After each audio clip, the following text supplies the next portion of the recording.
Okay, Saj, I am going to finish this off. I promise you. Excuse me. So we know from the challenge position, we've got this.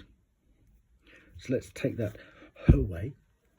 So these are actually both sort of, slightly naughty energies or fairies. But that one is a bit more difficult to deal with. And so what you need to know that you don't know is actually something that you might have been wishing for, or that you've had on the back burner for a while, might suddenly spring to life. So this is in the what you need to know that you don't know. So that would be quite a nice surprise. So let's leave them down there. And we'll bring out the cards for this position. Now, we'll leave that to the end. Now, again, what we had here in the comments, we had the volcano. It's not about the explosive part of the volcano, it's about the harmony of earth and fire together. So you had destroyer, releasing what is potentially destructive, preparing for new life. Well, again, we've had all 4 10s out, plus it'll conclude in the next position. But yeah, dropping the dead weight, chop wood. Releasing what is potentially destructive, preparing for a new life. Intoxication with destructive power, destroying other people's dreams or potential. So then that fits in with this sabotage. And this feeling of being besieged, or in a sort of a pitched battle. There you go. So that's a bit of a backdrop. So what's going to counterbalance that? Excuse my throat. Here we go. Midas. Yeah, catching dust before it lands. Entrepreneurial or creative ability to turn anything into gold. Delight in sharing life's riches. Well, that's Saj all over. Shadow. Hoarding money and emotions. Obsessive fear of losing your wealth. Well, I don't think that really applies. It might be a fear, but that will shine a light on that any day, won't it? And so there again, with the Hermit that we've just had, that's all part of the healing process. Okay. So let's just put those down there. And let's have the Sun Tzu card here, because obviously this is a surprise that you might need to deal with. If you know the enemy and know yourself, your victory will not stand in doubt. If you know heaven and know earth, you may make your victory complete. On the other side, speaking in public. The prospect of speaking in public can be terrifying. However, it's a great skill to develop.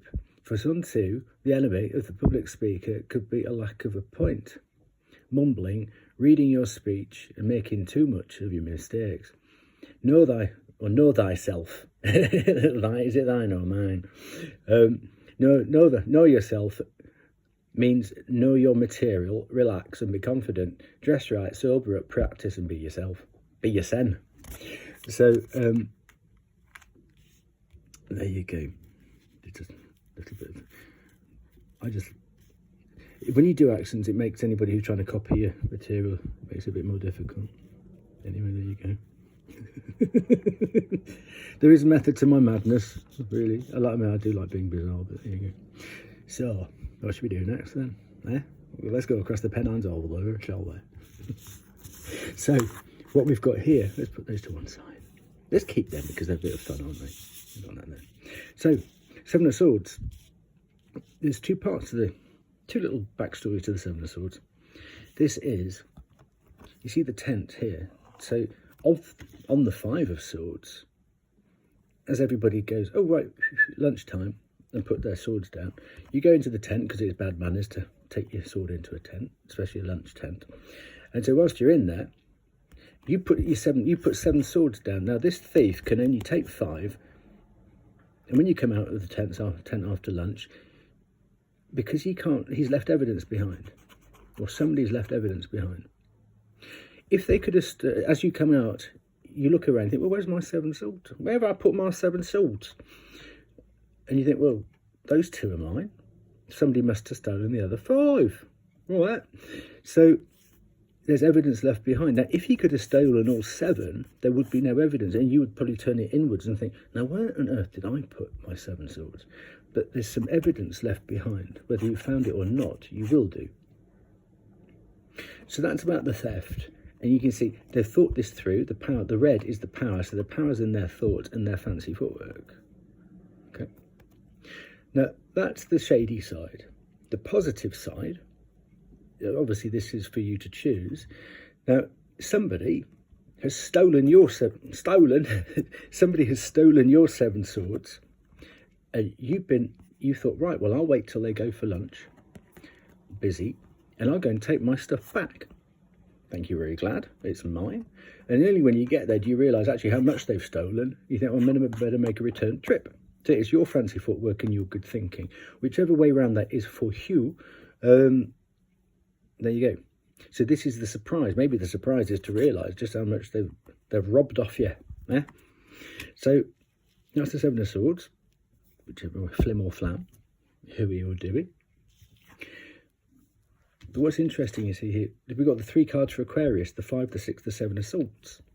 But whatever this 5 of Swords was, you know it's going to move on, because you're going to boss up, bring it to an end, and then you get, this is going from choppy waters here to calmer waters there. So whatever this is here, I think you're either going to discover something that's a bit amiss, or you're going to get something back, because you're going from choppy to calmer waters. So this conflict, or antler rattling or what have you, you're going to be clear of it, which again is a bit of an end of a cycle.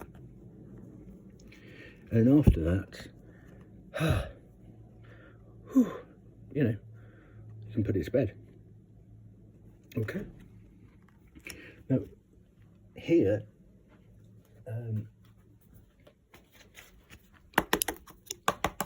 Let's have an oracle card.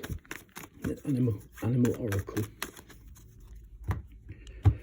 Just, there are plenty of videos on YouTube or what have you to see how animals mate. They're all successful surviving species. To see how they mate, how they protect themselves, how they feed. Oh crikey! I'm going to have to come back to this. Okay.